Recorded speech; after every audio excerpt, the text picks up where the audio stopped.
Good day, class. Previously, we talked about correlation analysis and the different types of relationships. Now you are ready to explore the simple linear regression model. Here we have the different key concepts that will guide us as we go about the simple linear regression. First, you need to remember that there is a single predictor, or should we say you only have one independent variable denoted by x in this simple linear regression. Also, a linear function is used to describe the relationship between the two set of variables, namely your x as your independent variable and your y as your dependent variable. In some cases, you might also have y hat as your predicted or estimated value of y. And in both cases, these two, the y and the y hat, okay, based on the definition of dependent variable, they all rely on the independent value, or should we say independent variable x. It is also important to note that as we go about simple linear regression, we have to remember this important principle that whatever changes in y are related to the changes in x. In fact, this will guide us in our interpretation of the simple linear regression and as we talk about the coefficient of determination. Now, what you see here is a population regression model and the different components. Just note that we have here y sub I labeled as dependent variable. And as you can see, we do also have here a single predictor denoted by x sub I, or simply our independent variable. We have the other, should we say, Greek symbols like beta sub 0, a capital letter B with a subscript 0. That represents actually the y-intercept in the population regression model. And we have here the slope represented by b sub 1, beta sub 1, the slope of the population regression model, or simply we say it's the numerical coefficient of your x sub I. And we do also have the constant term, which we refer to as the random error term. Unfortunately, as we go about this regression model, we'll only be tackling samples, or should we say estimates of the population. And thus, we'll be using a simple linear regression equation. It is important to note that as we go about the simple linear regression equation, we have to remember that this uses a straight line model called the simple regression equation, where again, the slope b sub 1, small letter b sub 1 here, and that of b sub 0, our intercept, are all estimates of the regression. In fact, we call this one b sub 0 as the intercept of the estimated regression equation, while b sub 1 as the slope of the estimated regression equation. And as you can see, we represent them using small letters because they are just part of the, they are just estimates, meaning we're using samples to estimate the population. More importantly, you have to note that here we do have a single predictor represented by x sub I, which is the value of x. And we represent here the dependent variable with y hat.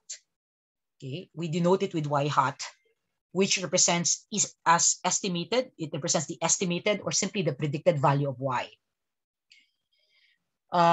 Also, in this particular simple linear regression equation, or should we say model, there's no error term. No? We observe the absence of the error term. So I guess as we go about this, you have to note that you are always given the values of x and y. Now, the challenge is for you to identify which is your independent variable and your dependent variable. That I cannot teach you. You really have to read the problem, analyze it, and watch out for some, should we say, guide. There will be keywords to guide you as to which will be your independent or your dependent variable. So this will actually tell you the components or the parts of a simple linear regression. And the thing is, you have to actually compute the value of your y-intercept as well as your slope, because usually you're given with the set of values of x and y, and you need to come up or compute the predicted value or the estimated value of y. And with that, we have to use the following formulas, or should we say formulae, to help us formulate a simple linear regression equation. Note again that if you're given two sets of variable x and y, so since we're dealing with simple linear regression, you only have a single predictor of x, denoted by x, okay? In fact, you can have several values under this set of x, but more importantly, these values under x, they all actually represent, and they're all under one x, one set of x, one set of independent variable. And how do we go about the values of b sub 1 and b sub 0? So first, you have to get the mean of x, represented by an x bar here. So we have your summation of x over n, meaning you have to add up all the values of x and divide it with the total number of x you have. The n here represents the sample size or the number of observed values of x. Apparently, they go in pairs, right, with the y. So whatever your n here of x will be the same with the n of y, no? Usually, that's what will you encounter, no? So in this case, we say the mean of x, again, or simply the average of x, can be computed by summing up all the values of x and dividing it by the total number of observed values of x. Similarly, you can compute the average of y, represented by or denoted by y bar, y with the bar above. So with this notation, sigma y all over n, or summation of y over n. And we can get, therefore, the slope by simply applying this formula, summation of x minus the mean of x multiplied to the quantity of y minus the mean of y all over the summation of the square difference of each x with the mean of x. And again, that will actually tell you whatever value you compute, it's actually the slope, okay, in a simple linear regression equation. And to get the y-intercept, all you need to do is you get the difference of whatever average of y you have and that of the product of the slope and the average of x. And with this, you can actually formulate now your estimated regression equation by y hat is simply equal to your y-intercept b sub 0 plus your slope b sub 1 and that of x. Okay. And before we really go through with this simple linear regression, I think it's important that you know how to interpret. And so this will be our guide as we go about interpreting an estimated regression equation. Let's consider the equation below. We have sales equals 268 plus 7.37 ads. I think it would be good that we identify the components in a simple linear regression equation. So again, we remember that we have this as our estimated regression equation. Y hat is equal to b sub 0 plus b sub 1 of x. So from the given, we can say that our dependent variable estimated value or the predicted value will be what the sales. So we can denote this as our y hat. And our independent variable would be denoted by x. And that is actually, that stands for the odds. Yeah. Come to think of it, right? No?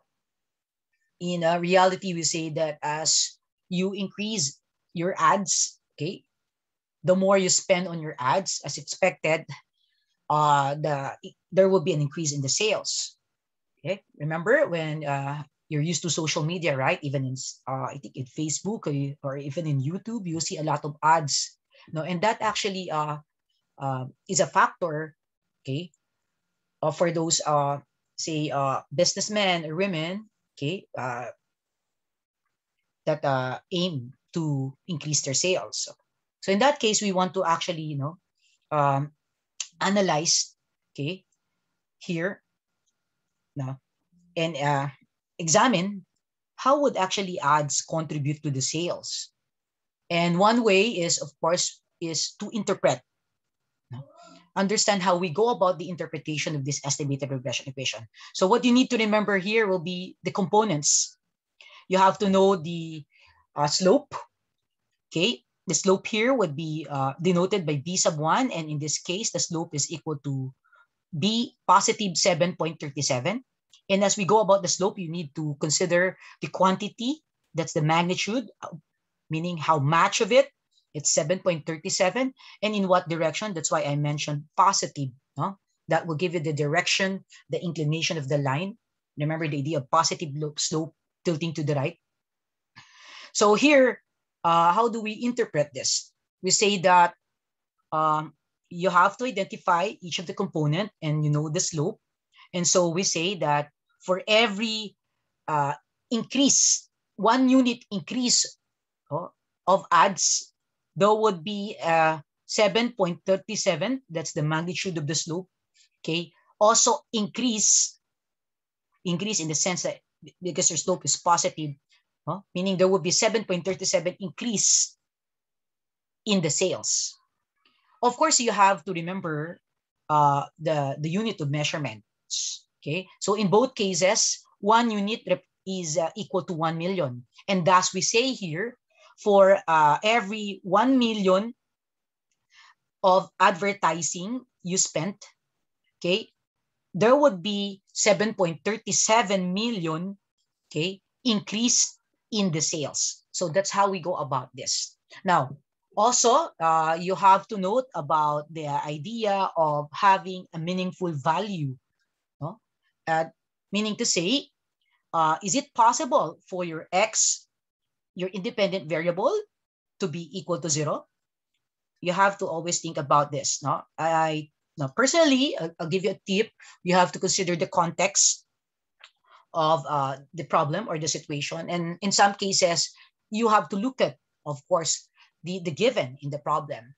So referring to this particular example we have, is it really possible that we have an X should be a value? Is it possible for us to let our X be equal to 0? Meaning, is it possible to equate ads to 0? Okay, actually, how come that you're gonna have a sales without advertising it? No, questionable yun. But also in this particular example, we say that it's not meaningful. The reason is that it may be outside the range of observed data. So in some cases, you really have to check the values of your X and Y. You check all the values here, in particular your X. If the 0 isn't included, therefore, that means to say it's not meaningful.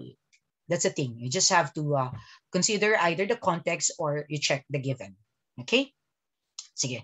Let's actually consider the other examples, okay, as we interpret this, the following estimated regression equations. Okay, so the first example here, okay, from the given, we say that a dependent variable will be the drag cost represented by y hat. Our dependents, the number of dependents, will be our independent variable x. And that makes sense, right? Come to think about your family. For a family, we say in the Philippines, say dependents if you are 18 years old and below. So as the number of dependents increases, as expected, there will be also an increase, in the drug cost. So how do we interpret this? We have to know our slope. So in this case, our slope is positive 550. In fact, it's $550 represented by B sub 1. And therefore, our y-intercept here will be $410, which is B sub 0.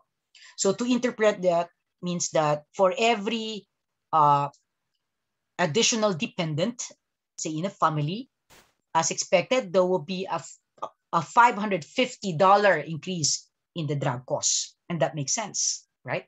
Now, question is letting x equal 0, is letting the value of x, letting the value of x be equal to 0 meaningful? Yes, it can be meaningful in this case because there will be instances that of a particular family, you don't have dependents. What if you're solo, right?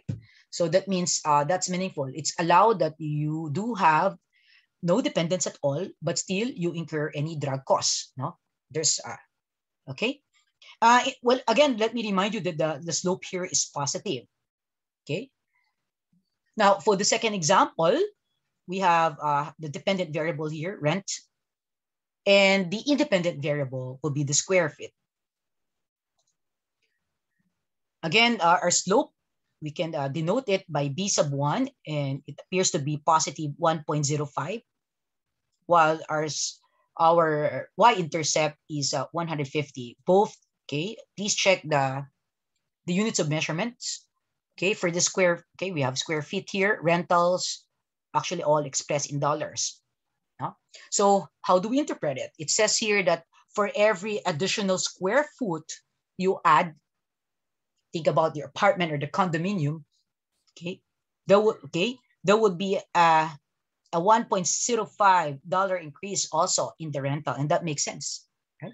The bigger your space is, as expected, the higher your rental is. And in this case, the only difference of the second example with the first example is that the value of x cannot be equal to 0 because it will appear to be not meaningful, right? Can you imagine? There's no apartment that have that what we call a square foot equal to 0. Okay, but in both cases, again, I think one good observation is that their slopes are both positive, and that means that this implies that they actually have a direct relationship. As the value of your x increases, the value of y, or your predicted value, will also increase. Or should we say, as the x decreases, the y also decreases. In other words, simultaneous things happen, in both cases. Now, for the third example, we just have to note this, that the third example illustrates a different relationship as compared to the first two examples shown above. Why? Let's actually first interpret it. Our B sub, our independent variable in this case will be the horsepower, right? Our dependent variable, y hot, estimated value will be the mile per gallon. So we say here that for every unit increase in your engine horsepower, there would be, you have 0.079, but this time decrease because the sign is negative. Decrease where? In the dependent variable MPG, the mile per gallon. So that's how you should actually interpret it. Again, we label our negative 0.079 as our slope, while 49.22 as our y-intercept. Okay. And again, more importantly, you have to also note that the value of x here is not meaningful. You cannot let your x be equal to 0. Okay. Now, in this slide, you just have to remember that in regression, more than examining the relationship, you can also predict. Predict means you can compute the future values. And how do you do it? Not only the future values or any value that you like to compute. per se. This slide actually tells us how you get your dependent variable. Remember in math, the way you evaluate a linear function. So this will work on the basis of substitution. But the key there is you should know what your dependent and independent variable. Say, these were the examples previously. So the first one, our x would be the odd independent variable, and your dependent variable, what we want to predict, would be your y, right? So in that case, I represented y hat. If you let your x, okay, the unit of measurement, that's so important, will be all in millions in this case. If you let your x be equal to 10 million, so that's going to be your x. So a simple substitution, okay, will lead you to this 341.7 million. So that's it. Now you just have to remember the idea of input and output, know your independent variable, x denoted by x, and you have to, so that you can get the predicted value of y, which is represented by y hat. Okay, are we good on this? Okay, please go over this slide. Now, let's take, for instance, example 1 here. I do hope you already read this. It's about the AAA construction company. So again, it's important that you know the idea, the concept of x and y. You have to know the independent and the dependent variable. So you have to look for keywords also to guide you. So from the given problem here, it says, over time, the company has found that its dollar volume of renovation work is dependent on the Albany area payroll. And you are presented with the past 6 years here of data, local payroll, as well as the AAA sales. So from that statement, you know that the volume of renovation work, okay, which is actually related to the sales, is dependent on the area local payroll. So in that case, the local payroll will be denoted as our X, or that stands for our independent variable. And the AAA sales, okay, it says here the figure for AAA's revenue and the amount of money earned by wage earner in Albany for the past 6 years are represented below. This actually will be your Y. Okay, obviously the volume of renovation work, okay, will contribute to the sales. And thus, if you have AAA sales here, this is your dependent variable. So let's put it in our, say, context. Can you imagine in a certain community, there's a construction company.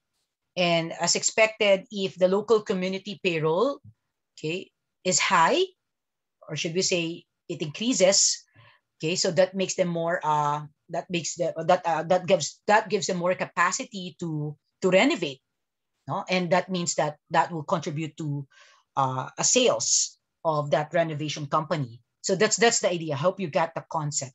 So sometimes it works to help you understand the problem, to put it in your in the context, in the Philippine settings. So that will make I think the problem relevant in that particular way, so that you can better understand it. Okay, so we have here, as you can see, the data on the past 6 years. So when you interpret it, please take note of the unit of measurement.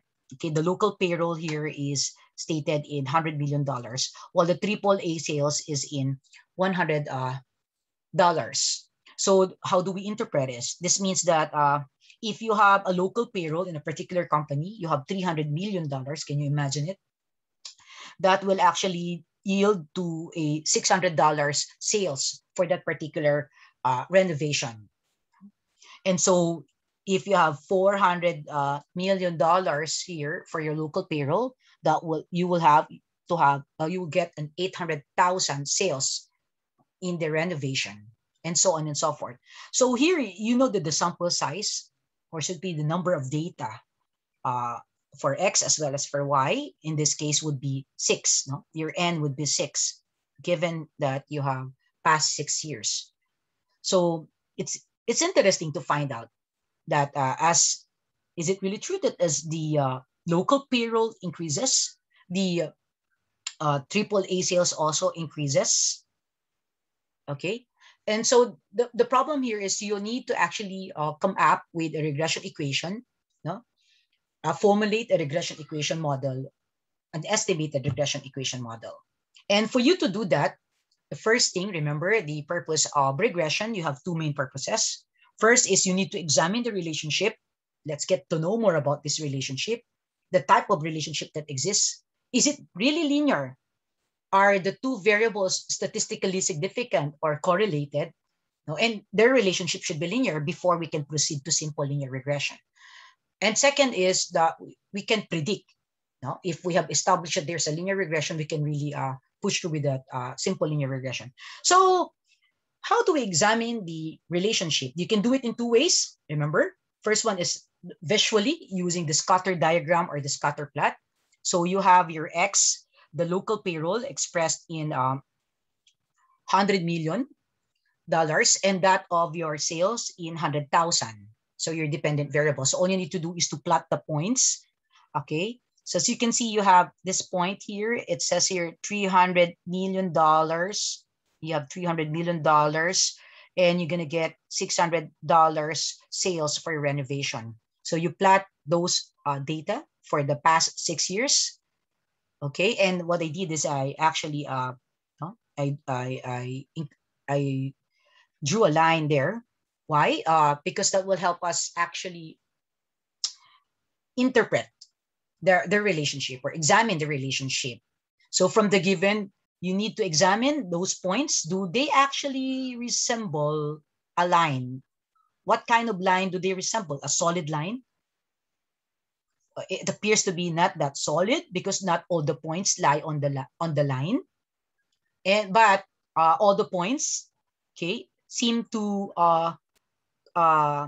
they seem to be clapped together, tilting to the right. So in this case, we say that this particular scattergram or scatter diagram or scatter plot indicates that the higher values of the local payroll seem to result in higher sales for the company. And again, I'd like to reiterate that though they don't actually all lie on, all the points do not lie on one line. Huh? It means that they do not have a perfect positive relationship, but still there exists a straight line. That means there's a relationship. And this is an indicative that this will tell us that we can really push through with a regression. Okay, we can push through with simple linear regression. Another way to better examine this class is to look at the numerical value. Remember the concept of the R I said to you before, which we call as the correlation coefficient, which can be computed either manually using the Pearson product, no, or the Spearman Raw. But in this particular module, we will just look at the output generated by Excel. The R should be greater than or equal to -1. And at the same time, it should be less than or equal to 1. So it should only range between -1 and 1, and hoping that your R will not be equal to 0. In this case, we can say that it's not a perfect, as illustrated visually, as you can see it from the scatter plot. So we can actually assume that it might be close to 1, +1, because the points are tilting to the right. So a better way to do that is actually, later on, I'm going to demonstrate how you go about the value of R. Okay, so we'll do it visually and numerically interpret it. Now, with that, we can actually compute the regression equation, since we can proceed now to formulating our estimated regression equation. You have your X, their local payroll. You have your Y here. So you can now get the mean of X. Please do note some of the symbols are missing here. So the mean of X here is 4. The Y, it will be your sales, remember. So the mean of Y here would be 7. And you have to get the square difference of each X with the mean of X. So how do you do it? So 3, in this case, is your X, your first X. And the mean of X would be 4. So 3 minus 4 is -1. And when you square it, that will lead you to +1. Same thing with 4 minus 4 is a 0. Of course, that gives it until you reach, say, 5 minus 4, the 6th year. So that's actually 1. You square it, still 1. And so what we're going to do here is you add up everything. That's the summation of the square difference of X and X bar. And that leads you to 10. Also, on the last column, you have here the product, okay, of x minus x bar and that of y minus y bar. And how do we do it? So to illustrate, we have, in this case, x minus x bar. So that's going to be 3 minus 4, which is negative 1. And then we get our y minus y bar. So that means 6 minus 7, which is still negative 1. Getting the product of these two, negative 1 times negative 1, that will lead to positive 1. And that's also true up to the last, or should we say the sixth year, or your sixth data. So when you're going to get here, what? 5 minus 4, so that's 1, times 9.5 minus 7, so that's 2.5. So that will lead you to 1 times 2.5, which is 2.5. Summing up everything, that's the summation of the product of x minus x bar times y minus y bar, and that gives you 12.5. So remember, we need to form a estimated regression equation. We have all the components now, diba? Applying the formula on the previous slide, we say the mean of x, average of x, average of the payroll, local payroll would be 4. The average of the sales of AAA construction company would be 7, okay, or in 7 million. The slope is said to be positive 1.25. And how did you get it? You have in the fourth column divided by the second column, 12.5 divided by 10.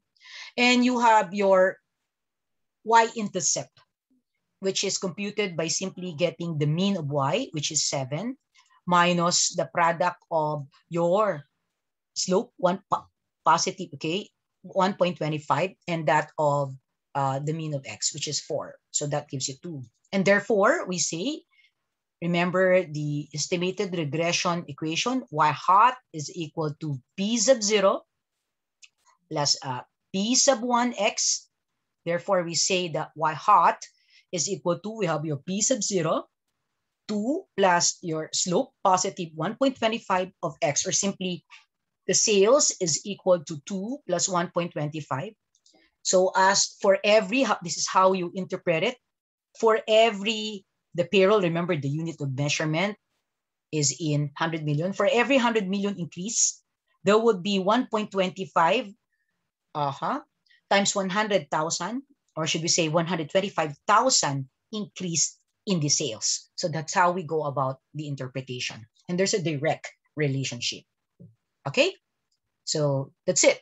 That's how you actually formulate your estimated regression equation. Now, I'm just going to summarize the assumptions of regression. Just remember the acronym line. You can just go about the slides, okay, for details. But the in-depth discussion of each of the assumption will be tackled in your statistics, CA 51018. And we will also tackle especially the last 3 assumptions here. They're the same with the multiple linear regression. So probably I can just give you an overview, a summary of the assumptions of regression. So if you know how to formulate your estimated regression equation, you have examined first the correlation analysis. You found out that visually and look at the numerical value that they really have a linear relationship. No, it appears to be statistically significant in that way, in that sense, or they establish linear relationship. Then the first assumption would be linearity, and we did it by checking the scattergram. We performed it a while ago. We say assumptions, meaning that these are conditions that should be met. If you do not meet any of the assumptions, so that means you violated any one of this, okay, you're gonna have a problem of first coming up with a good model, meaning the regression equation that you form. Remember, you have y hat equals b sub 0 plus p sub 1 I may not be helpful. It may not yield to accurate forecast. No, that may not be really a good model if you actually violated any of the assumptions. So the first assumption that you have to check, okay, is that there should be a linearity, or the relationship between x and y is to be linear. And we did it using scattered diagram, remember, x and y, and we plot them. We examine, okay, the points, okay, if they are tilting to the right or to the left, or they simply form a line. And also a way to check it is looking at the value of R. So we're good on that. Now, the last three here, they all talk about errors, or that is synonymous to the word residuals. So you just have to remember the first one, independence of error. Uh, mm, Usually you encounter a violation of this if the value of your X are in time period. So violations of this occur if we talk about time series, no? And we will have that a separate discussion on that. But more importantly, you just have visually, we will just interpret it visually. You're not going to compute it. So all the visuals, nothing to worry. It will be generated using the Excel. The pattern should be random. That's one way. No, you have to check that the pattern should be random. Okay. Again, let me reiterate here. The error means the difference between observed and estimate value, and they should be independent. Okay. Now, the third assumption appears to be normality of error. So our guide here, when we look at the graph, is that it should somewhat, when we plot the errors, the residuals, it should be actually what? Linear. It should form a line, or as we go on, somewhat bell shape. The other way to check the assumptions of, okay, with regard to residual will be discussed further in stat. And the last assumption is that of equal variance, or we call homoskedasticity. In several books, they call it homoskedasticity. The K becomes C. So here you have to note that when you look at the graph, the error magnitude is also constant. What ma'am, you're saying about constant and random, meaning there should be no pattern. No, that's the ideal condition. Okay. Bakit? Why? We say that in some cases, you might be encountering, okay, and you might observe that there's a pattern in error magnitude, and that means that there's a violation of assumption. When will that happen? When you see that there's an increasing magnitude, no, meaning you can see the fanning out pattern. Please refer to the succeeding slide, and also in other cases you can have decreasing magnitude in the case of a funnel in pattern. Okay, sige. Now, instead of me showing you the slides on the example, I will actually share a short demonstration on how you go about the Excel here, and the rest you can just refer on the slide. Okay. Let me now share with you the slide on the Excel. Okay. So referring to the problem on the AAA construction, we say that first of all, if we use the Excel, I do hope you have already installed your data analysis toolpack. And how do you know first? If in the data you click it, you have your data analysis. We'll be using it as we go on. So again, first you have to input your independent variable on the first column and label it with the units of measurements. Remember it. And you have also for the second column your dependent variable.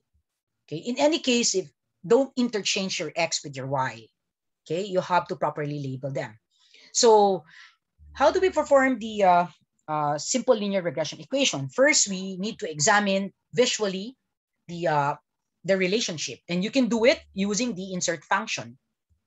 So you can simply highlight, okay, all your data from, in this case, I begin with A2 to 7.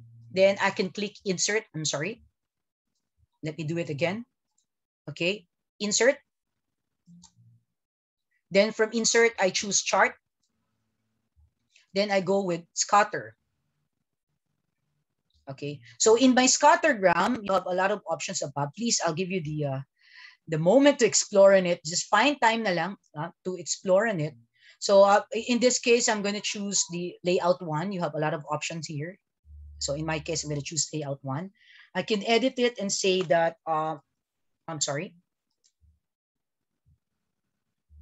Okay, let me repeat it again.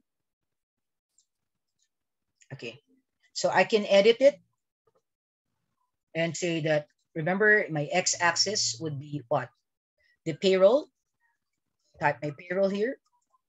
And for my y-axis here, I have my sales. My sales expressed in $100. Okay, I have my sales here. Okay, you can see. So when you check it, for instance, you have $300 million for your independent variable. So that will lead to $600 of your sales. So this is your scattergram, right? So either you do it manually or through the use of Excel. Now, again, when you examine the given here, the points do not really lie on one line, but they tend to actually clump together, tilting to the right. So we can say it's a positive and therefore linear relationship. Huh? Now, to better examine it, it would be also good to know the numerical value of R. So you can do it using the Excel function, in our case, equal sign, OREL, EOOER, parenthesis, then highlight A2 to A7, that's REY, and your independent variable, then comma, then parenthesis, then highlight B2 to B7, parenthesis, press enter. So that leads you to the value of R, which is what we call the correlation coefficient. Okay. And that makes sense, right? Remember the range of -1 to 1. So 0.833 is quite close to 1. It's not perfectly 1, so we can say it's highly positive. No? So the relationship between your X and Y is highly positive and it's appeared to be linear. It appears to be linear. Now we can also do it. We can immediately get the regression equation using the insert function. And how do we do it?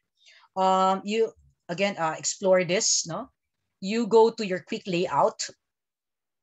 Then from the quick layout, you can choose the option layout number 9. It depends on the version of your Excel. So in this case, your guide will be the one with the symbol f of x. So you see here, when I choose this, immediately you will see the regression equation, isn't it? Y equals 125x plus 2. Where we had previously y hot is equal to 2 plus 1.25x. So that is actually your estimated regression equation. And you have there a line. And as you can see, the points, okay, based on the representing the past 6 years or your data, do not lie perfectly on the line, but at least they're close enough, forming a line, not that solid line. And also, you'll see the presence of R squared there. The R squared there, okay, is simply called the coefficient of determination. Okay, so now, what do you think is the relationship of the R squared with the R? Come to think about it. Actually, the R squared there, you can compute it. You have that value by simply getting the square of R. So when you square the R, which is when you square the correlation coefficient, you get R squared. And therefore, when you square it, it means you cannot have a negative value. The R squared here ranges from 0 to 1. You can express it in percentage. In this case, I can say 69.44% of whatever. So this is how we interpret it. The 69.49% of whatever value of your Y, okay, your sales can be explained by X. That is what we mean by the coefficient of determination. It will tell you the proportion of the variability in Y that is explained by the regression equation through X. Meaning, we can say that 69.44 of whatever changes in Y, okay, can be explained by whatever changes in X. That's how we interpret it. Okay, so another thing is using the data analysis. Okay, let me show it to you. Okay, another way is here. Just gonna go to data, and I should have my data analysis here. Okay, and from the data analysis, I should this is the data analysis toolbox. You have to look for regression. We're going to be using the same function if we perform simple as well as multiple linear regression using Excel. Obviously, there are other softwares, but that's going to be beyond our discussion. You will be taking it up in CA 51018. That's in STAT. So you just have to click regression here. So after clicking regression here, be careful. You have to input in the box first your dependent variable, your Y range. So in my case, my Y, I can include B1 to B7, I included the heading or the label, so I have to click it, otherwise unclick it. Also, for my input range, Y, but I have to include the label, okay? So you have to note that. Now for the confidence level, it's always set. Okay, wait, nawala. Where is it? Let me go back. For the confidence level, it's always set at 95%. Then you have different options here. Like if you choose to have new worksheet ply, it means that the results will appear on whatever output will be generated.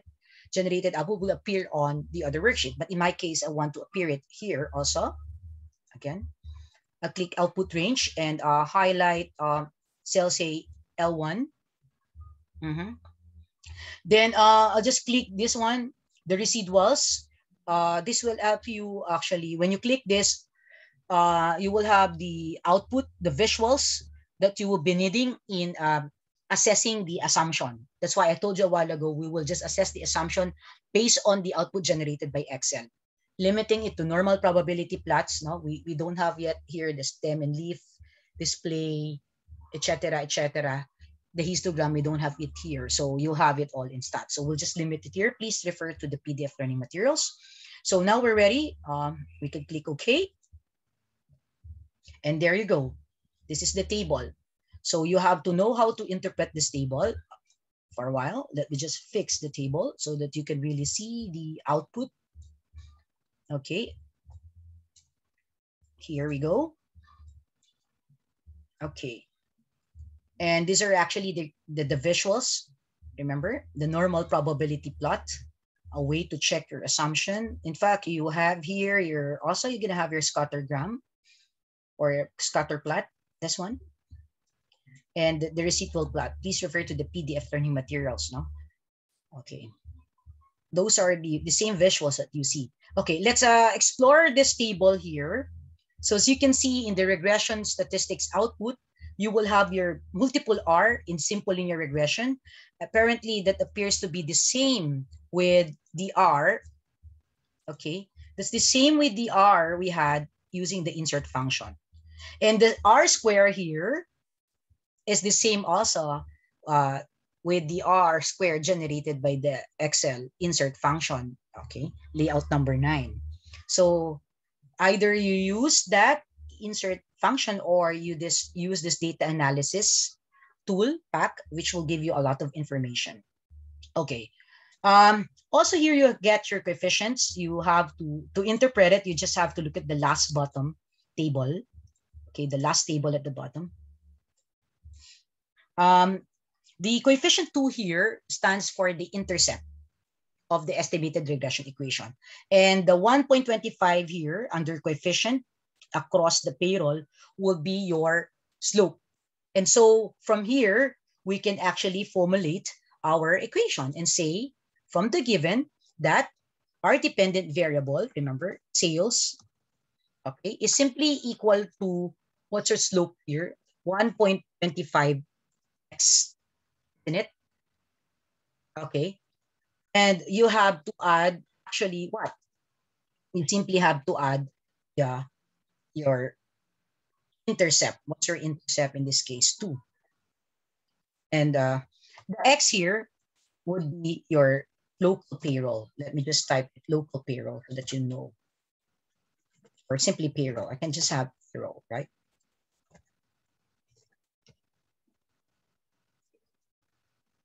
Okay. So isn't it, we're going to get the same equation. Yan din yun sa insert function using DXL. 1.25x. X means your payroll. Your Y will be the sales of AAA. Okay? So there. Let me just okay, you got it. So sales is equal to 1.25 payroll plus 2. Okay? Now, how do you know using this if it's actually, if the relationship is statistically significant using the t-test, remember? If the relationship is said to be linear, you have to look at the p-value. Okay, and this is how we go about it. Look at the p-value, the value on the, okay, on the last table, bottom row. Okay, and let me highlight this. So the p-value here is 0.0393 or simply 0.04, which appears to be the same with the significance F in the ANOVA table, the second table. So remember the null hypothesis, we need to test if there exists a linear relationship and if the relationship is statistically significant. So we work on the null hypothesis. The null hypothesis tells us that the rho, remember, is the population correlation is equal to 0, meaning 0 linear relationship. And the alternative would be what? The P is not equal to 0, meaning there is a linear relationship. So the way to actually come up with a decision is to look at the p-value. So we know it's 0.04, start p-value, and compare it with the alpha. So standardly, the confidence level is 95%. Its equivalent alpha would be 0.05. Standardly, the alpha is set at 0.05 in that way. So in that case, you have to compare your p-value with your alpha. So alpha is 0.04, appears to be less than your value appears to be less than your alpha. Alpha is said to be 0.05, value is 0.04. Okay? So when it is less than, so that means that you actually reject the null hypothesis. And if you reject the null hypothesis, technically it means you are accepting the alternative hypothesis. So that means there is a linear relationship. So meaning this estimated regression equation or model that we have will really yield to accurate. And in fact, this model is fit when you look at the significance of F. They appear to be the same. No? The interpretation is you're going to get a good model if a decision is said to be to reject the null hypothesis. So this is indicative also of having a good model. So yeah, that's the thing that you should remember when you use this data analysis toolpack. Also, to compute your R squared here, you can actually get from the table. This is what we call the sum of square regression, the sum of square residual or SSE error. Remember, error is the same as residual. And the SST will be the sum of square total. So to get your RR squared or your R squared, all you need to do is you get the quotient of your SSR. This is your SSR, 15.65, right? Sum of square regression. Then you divide it by the sum of square total, which is 22.5. And you can even do it manually because that will lead you to R squared, which is 69.44. You can also see the values of your T here, T value immediately, or you can compute it manually. Okay, as seen in the PowerPoint slide. No, let me actually go back to the slide. Even the p-value here, you can use an Excel function equal sign t, no, point DSIT 0.2t, comma, t value and the degree of freedom. So in either ways, you can use the formula or simply refer to this table. Okay, let me go back now to the PowerPoint presentation.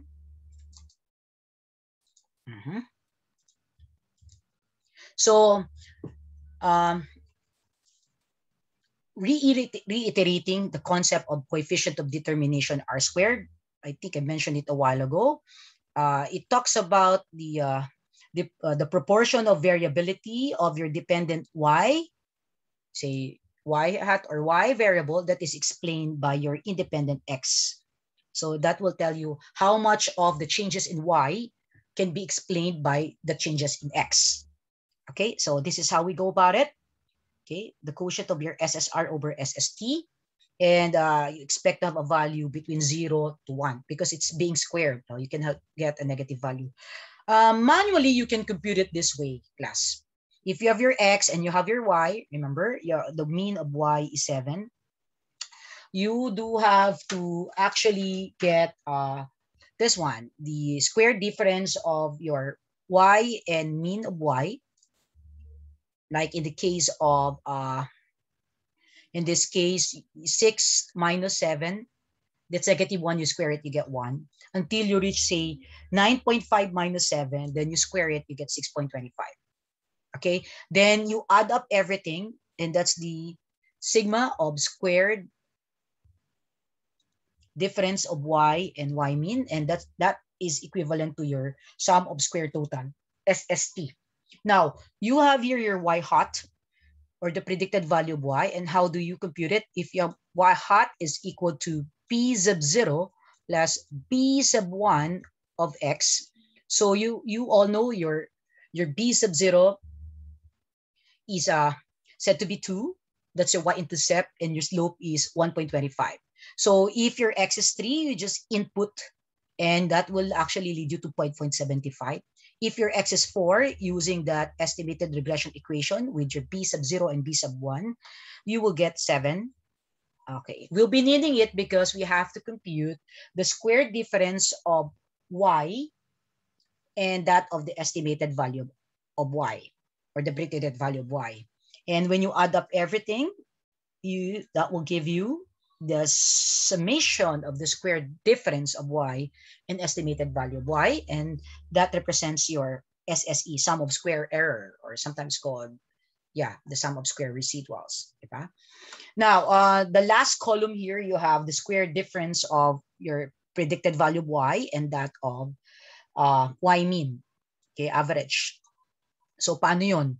So 5.75 no? Minus the mean, 7. Then you square it, and that will give you this value, 1.563. When you add up everything, that gives you 15.625. Apparently, this is the sum of square regression. Okay, and more importantly, to get your R squared, you simply get the quotient of your SSR and that of your SST. Kaya yun, no? SSR, 15.625 over SST, 22.5. That gives you your R squared. Okay? And that explains that whatever, there will be 69.44 change, or whatever, that tells us that 69.44% of whatever changes in sales, and that's your Y, is explained by the changes in your X, which is your payroll, the local payroll. Okay? Just go through the other slides, no? And I want you to also examine how you go about example 2. No? This I'd like to point out the manual computation of your T. Okay, and this is your null hypothesis and your alternative hypothesis.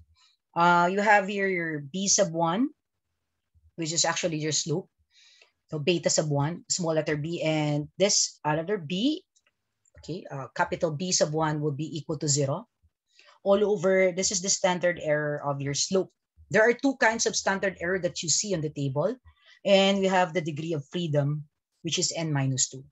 So let me go back on the slides here on the standard error. I do hope I can actually show with you, where's that? The standard error for a while. Okay, just a moment. Okay, what you see here is the standard error of the estimated regression equation. Okay, it will tell you how far the values of your y with respect to the regression equation. But there's another standard error here. This is the standard error of your slope, B sub 1. This is what we're going to use, okay, for the computation. Sige, let me just show you here. So you can do it manually. To get the value of t, you have here your slope, B sub 1 minus beta sub 1, the big B, which is 0, all over the standard error of your slope, which is 0.41458. That will still give you a t, which is the same with the t-stat generated by this output. Of course, the degree of freedom, you have n, which is 6. You have 6 pair, 6 for each values of x and y.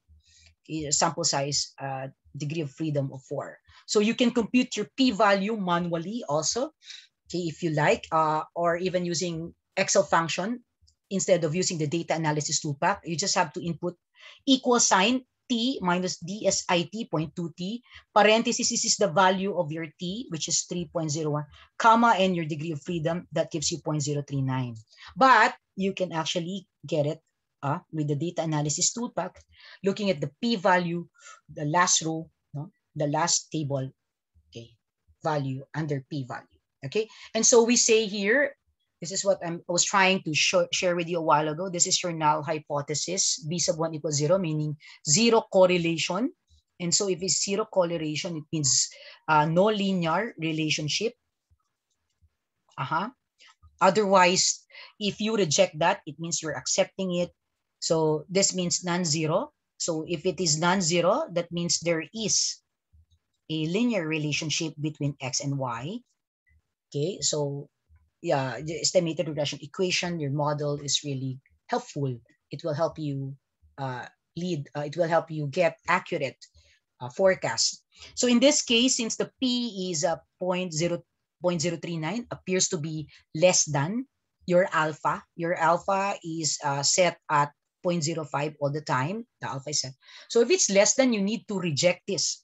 So by rejecting the null, that means you are saying that there's really a linear relationship, and therefore we can say that there exists a significant relationship between your X payroll and that of your Y, which is your sale or your predicted value of Y. Am I making sense here? I do hope that this will actually help you go about also your group work activity. I do hope also that you enjoy watching or learning this module. Goodbye, and thank you for listening.